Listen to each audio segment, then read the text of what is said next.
Sourate 36. Yasin. Au nom du Dieu clément et miséricordieux. Yasin. Je jure par le Coran sage que tu es un envoyé marchant dans le sentier droit, par la révélation du puissant, du miséricordieux, afin que tu avertisses ceux dont les pères n'ont pas été avertis et qui vivent dans l'insouciance. Notre parole s'est vérifiée à l'égard de la plupart d'entre eux, et ils ne croiront pas. Nous avons chargé leur cou de chaînes qui leur serrent le menton. Ils ne peuvent plus redresser leur tête. Nous leur avons attaché une barre par devant et une barre par derrière. Nous avons couvert leurs yeux d'un voile et ils ne voient rien. C'est tout un pour eux. Que tu les avertisses ou non, ils ne croiront pas. Prêche plutôt ceux qui suivent le Coran et redoutent Dieu dans le secret de leur cœur. Annonce-leur le pardon et une récompense magnifique. Nous ressuscitons les morts et nous inscrivons leurs œuvres et leurs traces. Nous avons compté tout dans le prototype évident. Cite-leur comme exemple les habitants d'une ville que visitèrent des envoyés de Dieu. Nous en envoyâmes d'abord 2, et ils furent traités d'imposteurs. Nous les appuyâmes par un 3e, et tous 3 dirent aux habitants de cette cité, « Nous sommes envoyés vers vous. Vous n'êtes que des hommes comme nous.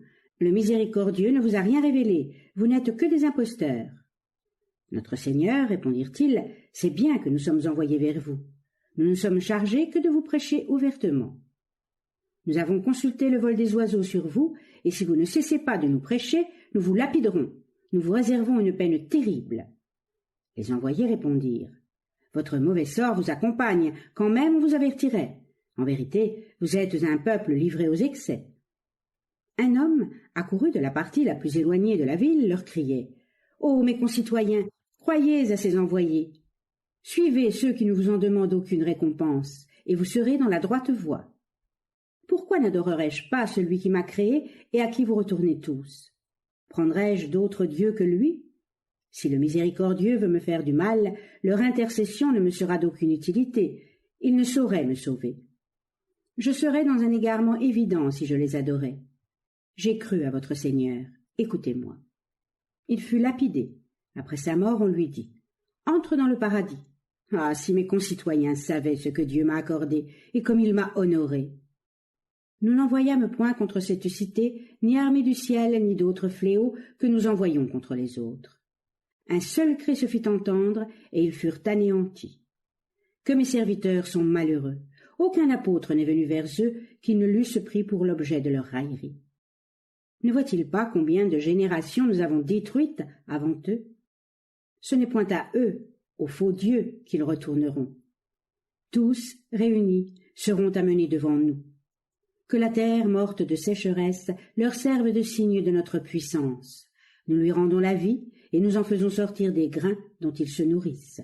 Nous y avons planté des jardins de dattiers et de vignes. Nous y avons fait jaillir des sources, afin qu'ils mangent leurs fruits et jouissent des travaux de leurs mains. Ne seront-ils pas reconnaissants envers nous? Gloire à celui qui a créé tous les couples, tant parmi les plantes que la terre produit, que parmi vous, hommes, et parmi les choses que les hommes ne connaissent pas.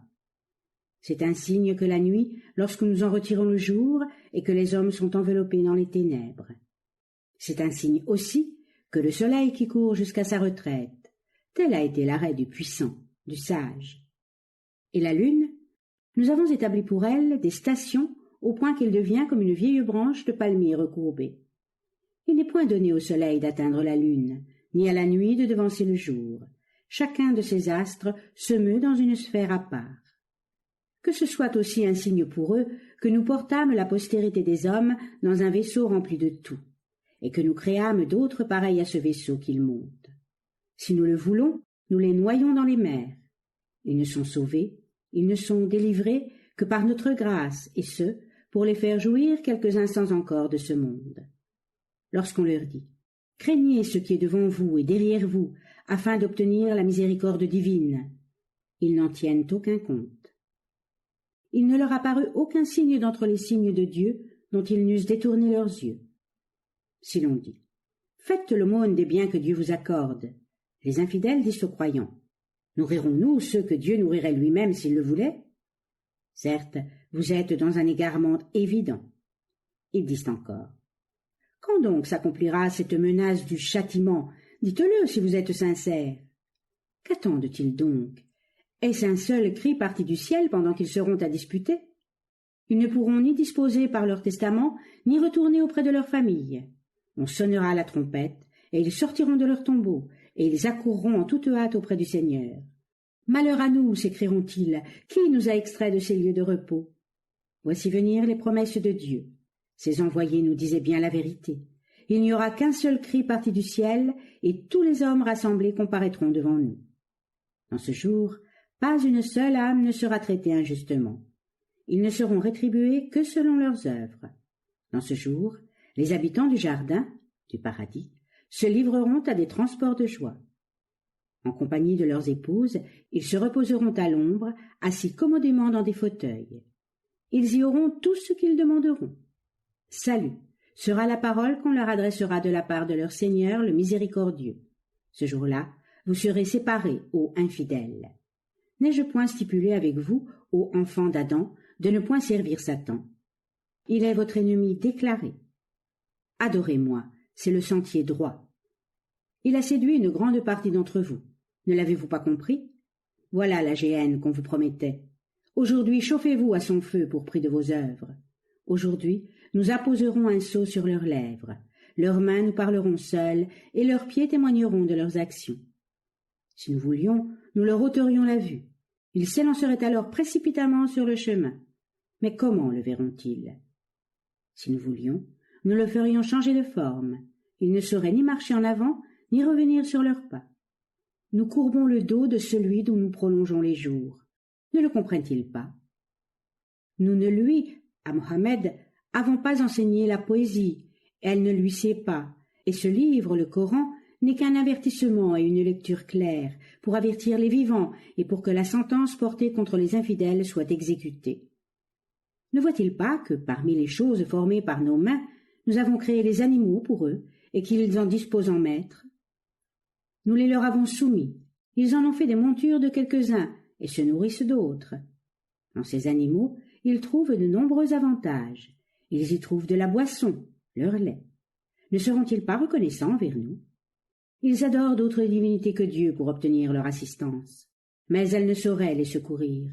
Ce sont plutôt eux qui servent d'armée à leur divinité. Que leur discours ne t'afflige pas, ô Mohammed, nous connaissons ce qu'ils cachent et ce qu'ils mettent au grand jour. L'homme ne voit-il pas que nous l'avons créé d'une goutte de sperme, et le voilà qui s'érige en véritable adversaire? Il nous propose des paraboles, lui qui oublie sa propre création, sa propre origine. Il nous dit: qui peut faire revivre les os une fois carriés? Réponds-leur: celui-là les fera revivre qui les a produits la première fois, celui qui sait créer tout, celui qui fait jaillir le feu d'un bois vert dont vous allumez vos feux. Celui qui a créé les cieux et la terre n'est-il pas capable de créer des êtres pareils à vous? Oui, sans doute, il est le Créateur savant. Quel est son arrêt?